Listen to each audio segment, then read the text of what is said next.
หนังสือพิมพ์ไทยรัฐแล้วก็ทีวีช่อง7นะครับฝ่ายข่าวกีฬายกย่องให้เป็นคู่มวยไทย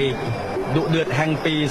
2533 ชกกันเมื่อวันที่ 26 ธันวาคมปีกลายครับและปีนี้ครับพบกันอีกครั้งหนึ่ง 19 มีนาคมที่ผ่านมาเป็นไฟล้างตาครับกรรมการอุดมดีกระจ่างให้คะแนนกรรมการระดมนบางช้างบนเวทีนั้นเป็นกรรมการที่แย้มกับพันโทธีระนาวังวรายกที่1เริ่มขึ้นครับนี่เป็นยก1ยกเดียวครับเราดูยก1กันเต็ม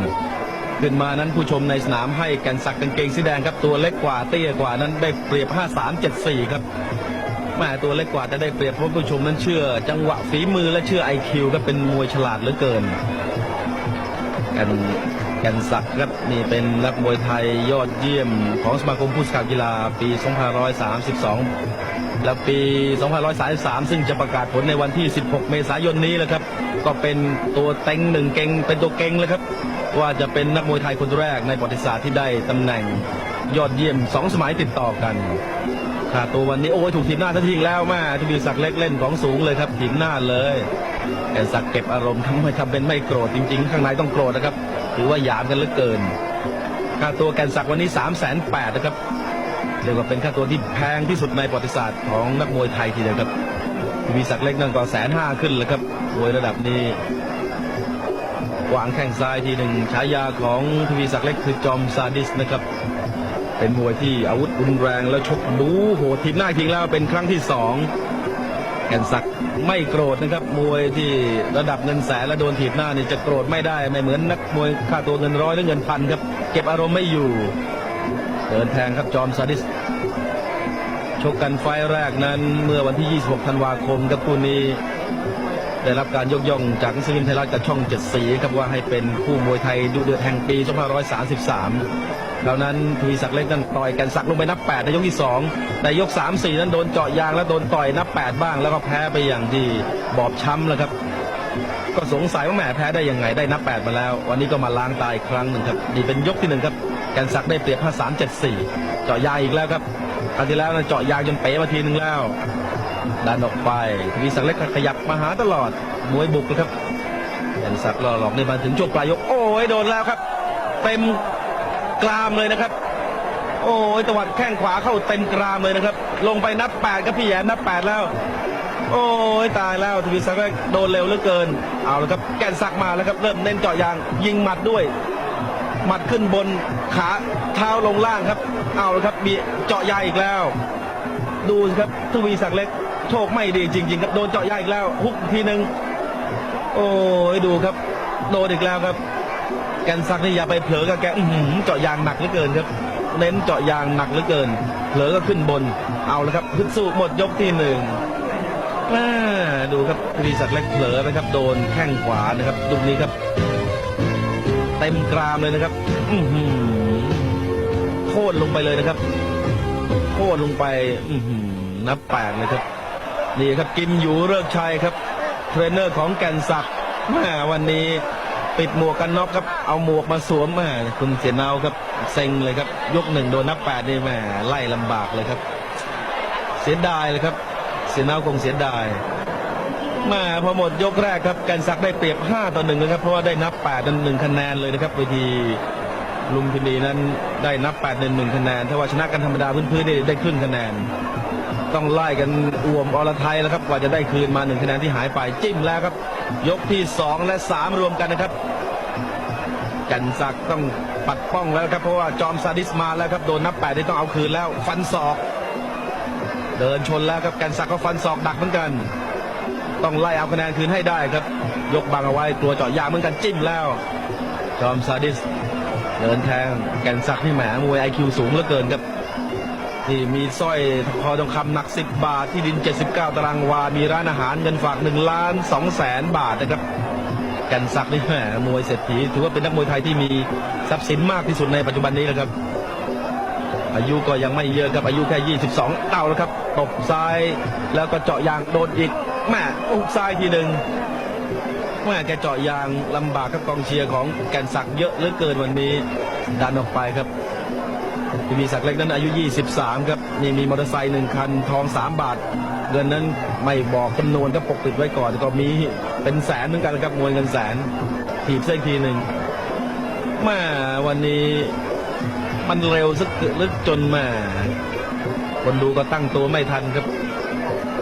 แต่ท่านผู้ชมอย่าเพิ่งเบื่อมวยคู่นี้ครับมวยคู่นี้ยังมีอะไรดีให้ดูอีกเยอะเอาละครับกวาดล่างอีกแล้วขาชักไม่ค่อยดีครับยางชักรั่วแล้วครับท่านผู้ชมอย่าเพิ่งเบื่อสักก่อนครับหมดยกที่3มวยคู่นี้นี่มวยเงินแสนนี่แหมจะมาดูกันจืดๆไม่ได้ครับท้ายๆจะมีอะไรให้ชมอีกนี่พยัคฆ์ชอพิมลก็มาสอนทวีศักดิ์เล็กครับให้เดินตลอดนี่คุณกิมหยูเลิกชัยครับฮุกซ้ายและขวาล่างฮุกซ้ายและขวาล่างฮุกซ้ายขวาล่างก็คือเจาะยางครับเตะขวาหมดยกที่3ผู้ชมในสนามให้แก่นศักดิ์ได้เปรียบ51ครับ51แม่นานๆจะเจอนะครับหมดยกที่3มวยระดับนี้ครับได้เปรียบกันถึง51เพราะว่า 2-3ทวีศักดิ์เล็กทำไม่ขึ้นครับยก1ไปโดนนับซะอีกครับเข้าลำบากแล้วเจอมวย IQ สูงครับแก่นศักดิ์ดูเลยครับทีไปเรื่อยดันไปเรื่อยครับมาทวีศักดิ์เล็กพยายามทิ้งทั้งไหลนะครับพยายามจะต่อยกะเอาน็อกแล้วครับต้องยกขาซ้ายไปครับเพราะโดนเจาะยางอยู่เรื่อยดูแก่นศักดิ์ดูตาครับไม่มีกระพริบแววตาในแหมแกเยี่ยมหาเหลือเกินดูทีมก็คุณกิมอยู่ครับเชียร์วางแข้งซ้ายดักเตะเจาะยางอีกแล้วพยักหน้าแบบไม่กลัวนะครับแต่ลำบากเหมือนกันเจอมวยโอ้ยพยายามจะโหมฟันศอกทั้งตัวแก่นศักดิ์ยกแขนบังเอาไว้นี่เป็นยกที่4นะครับอ้าวแก่นศักดิ์แตกแล้วครับที่หน้าผากเอาแล้วครับแตกแล้วครับโดนฟันศอกต้องถีบเอาไว้กรรมการหมดยกพอดีครับแก่นศักดิ์บอกไม่เป็นอะไรฟันลูกนี้ครับแตกเลยครับที่หน้าผากนี่เลยครับยกแขนเอาบังเอาไว้แม่เผลอไปนิดเดียวครับโดนฟันที่ตีนผมกับตรงหน้าผากพอดีนี่ครับทวีศักดิ์เล็กชี้เลยครับแม่ยกที่3นั้น51พอแฟนมวยเห็นว่าแตกครับสถานการณ์ลดลงมาเหลือ41ครับยกสุดท้ายครับแก่นศักดิ์นั้นแตกอยู่นะครับการนี้จิ้มแล้วครับจิ้มด้วยศอกแล้วฟันศอกจิ้มหมัดแก่นศักดิ์พยายามจะเข้ากอดเพื่อจะไม่ให้ตีศอกครับกอดไม่ให้ติดตัวไม่ให้ศอกเอาแล้วครับจิ้มหมัดแล้วทีอีกทีนึงยกสุดท้ายครับทวีศักดิ์จิ้มแล้วมีหมัดกระศอกเท่านั้นครับแก่นศักดิ์ถอยแล้วแทงเอาแล้วครับโอ้ยเลือดออกเยอะครับฟันศอกทีนึงโอ้ยเลือดเยอะครับจิ้มหมัดแล้วฟันศอกเอาแล้วครับจิ้มใหม่ทีนึงฟันศอกอีกทีนึงแทงเข่าโอ้โหบรรดาท่านรองนี่เฮกันลั่นเลยครับบรรดาท่านรองนะครับคนที่เชียร์กันกรรมการยุติการชกครับชี้ให้ทวีศักดิ์และเข้ามุมแล้วพาแก่นศักดิ์ไปหาแพทย์โอ้เลือดเยอะครับเลือดเยอะครับเลือดท่วมหน้าผากทีเดียว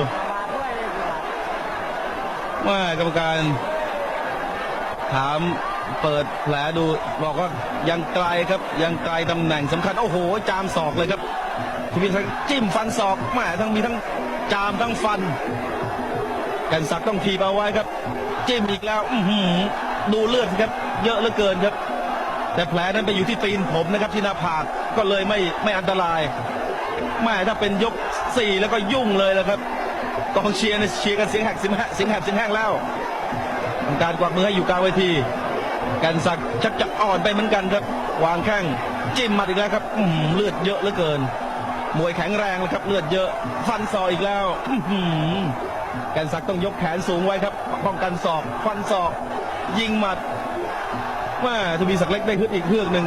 ดูครับมวยทำท่าจะขาดลอยกลายเป็นมีลุ้นเลยครับได้ลุ้นได้เฮได้เชียร์กันแล้วอัปเปอร์คัตแก่นศักดิ์แทงเอาไว้ครับทวีศักดิ์เล็กพลิกตัวจะจิ้มเลยครับ